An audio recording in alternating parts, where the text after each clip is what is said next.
The sky was painted in soft orange and fading gold as the sun slowly dipped toward the horizon. It was the kind of evening that made even the busiest hearts pause, but for an old man named Rahim, this sunset felt different.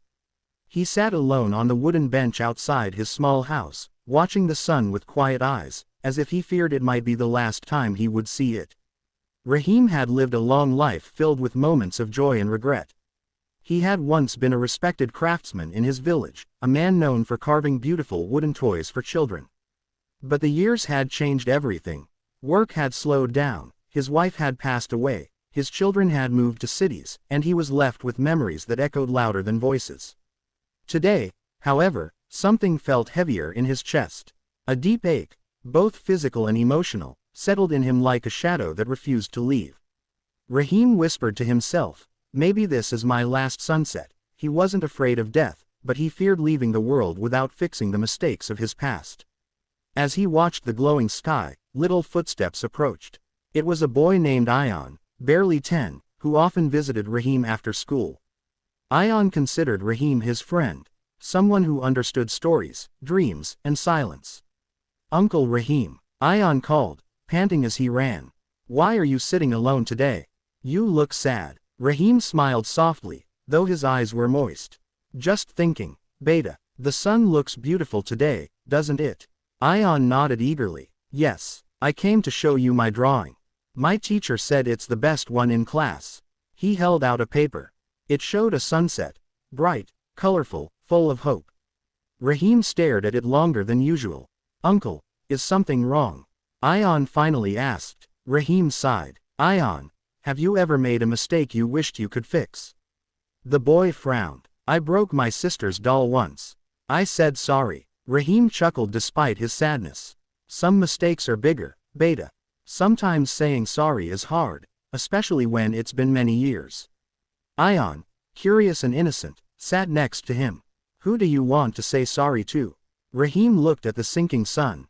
"My son." Ion blinked. "But your son lives in the city, right?" Rahim nodded slowly. "We haven't spoken in 5 years. Not since the fight. I said harsh things. He said harsh things, and I let my pride win." "Pride is a terrible thing, Ion. It makes us lose people." Ion stayed silent, sensing the depth of pain in Rahim's voice. A cold breeze brushed past them.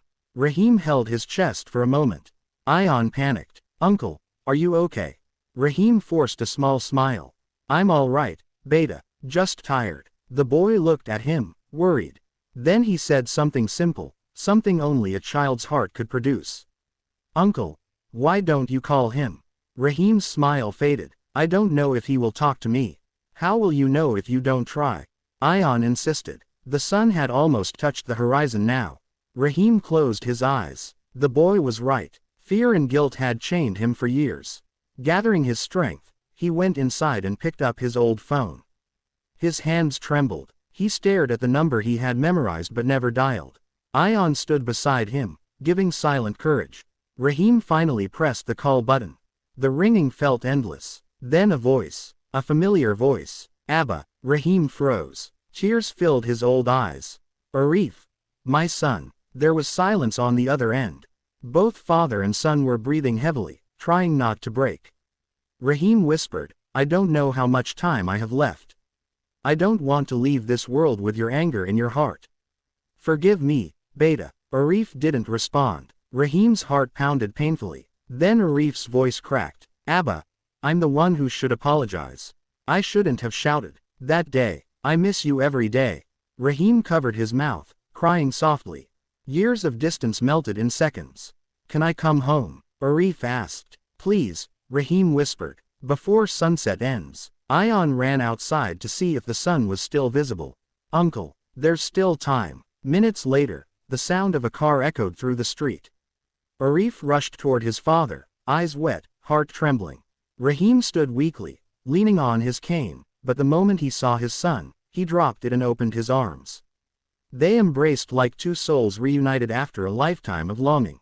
Ion watched silently, feeling something pure and beautiful in the air. The sunset glowed brighter, as if blessing their reunion. Arif helped his father sit. "Abba, why did you say it might be your last sunset?" Rahim smiled gently. Because I felt something inside me today. A heaviness. I thought Allah might call me soon. Arif shook his head quickly. Don't say that. You're coming with me to the city. You'll stay with us. The kids miss their grandfather. Rahim touched his son's cheek. Maybe this isn't my last sunset after all. Ayan grinned. See, I told you calling him was a good idea. Rahim laughed, wiping his tears. Yes, Ayan, you gave me courage. The sun dipped fully behind the horizon, leaving a soft glow in the sky, warm, peaceful, comforting. It wasn't the last sunset. It was the beginning of a new chapter. A chapter of forgiveness, healing, and love. That night, Rahim didn't feel alone. His son stayed with him, talking for hours about life, memories, and hopes for tomorrow. Ayan listened, feeling proud to have been part of something so meaningful.